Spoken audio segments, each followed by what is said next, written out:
1 in 4. According to the CDC, that is the number of young adults who have seriously considered committing suicide this summer. Our Sydney Stallworth tells us how these staggering numbers could all be related to the pandemic.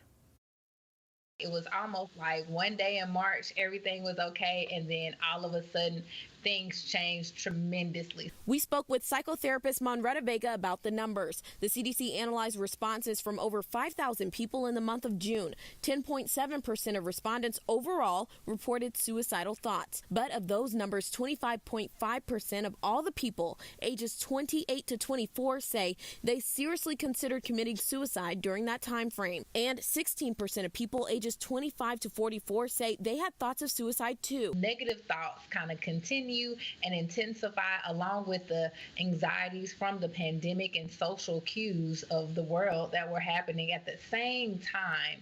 That can really be devastating and just really cause those negative feelings to increase where we look for that solution. And that may be the reason why those suicidal rates have increased over time. We spoke with Connie Kane of Crisis Services of North Alabama, who says when the pandemic first started, there was a major drop in calls, but now the number of calls is heading back up. And I think that this is a real eye-opener for us to understand what a great risk suicide is for everybody.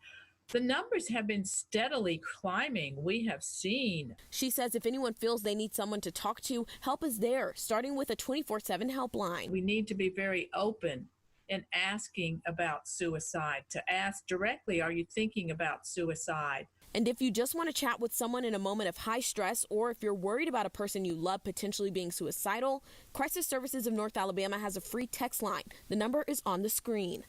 For a list of resources, head to rocketcitynow.com. Putting the Valley first, Sydney Stallworth, WZDX News.